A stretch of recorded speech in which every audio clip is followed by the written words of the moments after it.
üzündən nur yağır kişinin. Döyməsələr yaxşıdır məni.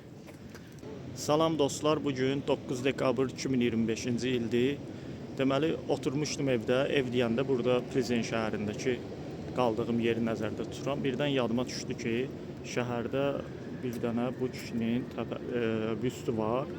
Deməli, qərar verdim ki, gəlim bu kişi haqqında bir şeylər danışım, görüm nə olur. Üzündən nur yağır kişinin. Deməli, bu kişi kimdir? Kişi değil, Suvorov'du. Bu kişi Frantizek Krizik'dir.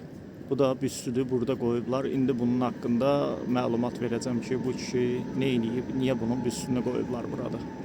Frantizek Krizik'dir. Bu kişi dediyim kimi bu Çexiyada mühəndis və ixtiraçı olub. Əsasən də elektrik məsələlərində böyük ixtiralar eləyib və bəzi şeyləri təkmilləşdirmişdi. Buna bəzən Çexiyanın Edisonu da deyirlər. Çexiyada çox tanınmış mühəndis və ixtiraçıdır. Əsasən də elektrik işıqlandırmasının banilərindən sayılır. Elektrik işıqlandırma, tramvaylar və elektrik texnologiyası ilə bağlı çox böyük ixtiralar edib. Deməli, 1880-ci ildə, bu 19-cu əsrdə yaşayıb əsasən, 1880-ci ildə Ablakova lampa, yəni ark lampası deyilən bir elektrik lampa növü var, onu təkmilləşdirən adamdır. Ark lampası nədir? Ark lampasının nə olduğunu özüm də bilmədim. Çünki nə qədər şəkillərinə baxdım və fizika kitablarına belə baxdım, heç nə başa düşmədim. Bu, yəni 9-cu sinifdən fizika dərsindən qaçmağın faydalarıdır. Bir sözlə, hər nədirsə çox qəliz məsələdir.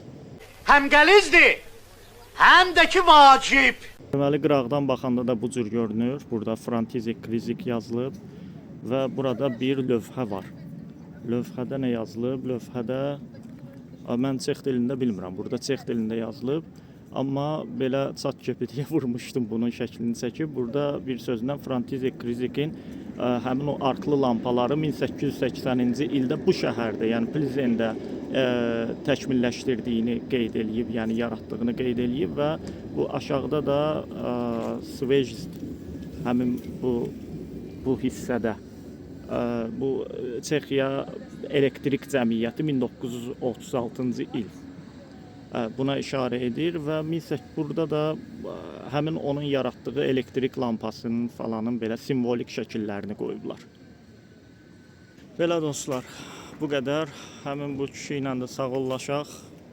Ətrafda da çoxlu adamlar var. Gəlib keçib eləyirlər, diqqətlə də baxırlar. Döyməsələr yaxşıdır məni. Videomu hansısa sosial şəbəkədə, hansısa kanalımda görsəniz, ona abunə olmağı unutmayın. Rəy yazmağı və bəyənməyi də unutmayın həmçinin. Adamlar gərək bir-birinə vilimatinli olsun. Sən mənə vilimatinli olarsa, mən də sənə. Hələlik yenə də başqa videolarda görüşərik.